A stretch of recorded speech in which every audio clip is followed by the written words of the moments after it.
மல்கியா அதிகாரம் 4. இதோ சூளையைப் போல எரிகிற நாள் வரும்.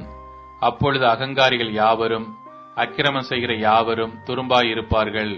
வரப்போகிற அந்த நாள் அவர்களை சுட்டெரிக்கும். அது அவர்களுக்கு வேரையும் கொப்பையும் வைக்காமற் போகும் என்று சேனைகளின் கர்த்தர் சொல்லுகிறார். ஆனாலும் என் நாமத்துக்கு பயந்திருக்கிற உங்கள் மேல் நீதியின் சூரியன் உதிக்கும். அதன் செட்டைகளின் கீழ் ஆரோக்கியம் இருக்கும். நீங்கள் வெளியே புறப்பட்டு போய் கொழுத்த கன்றுகளைப் போல வளருவீர்கள்.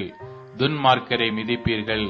நான் இதை செய்யும் நாளிலே அவர்கள் உங்கள் உள்ளங்கால்களின் கீழ் சாம்பலாய் இருப்பார்கள் என்று சேனைகளின் கர்த்தர் சொல்லுகிறார்.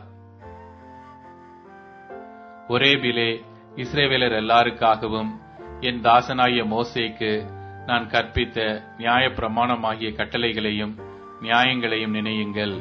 இதோ கர்த்தருடைய பெரிதும் பயங்கரமான நாள் வருகிறதற்கு முன்னே நான் உங்களிடத்திற்கு எலியா தீர்க்கதரிசி அனுப்புகிறேன். நான் வந்து பூமியை சங்காரத்தால் அடிக்காதபடிக்கு அவன் பிதாக்களுடைய இருதயத்தை பிள்ளைகளிடத்திற்கும் பிள்ளைகளுடைய இருதயத்தை அவர்கள் பிதாக்களிடத்திற்கும் திருப்புவான்.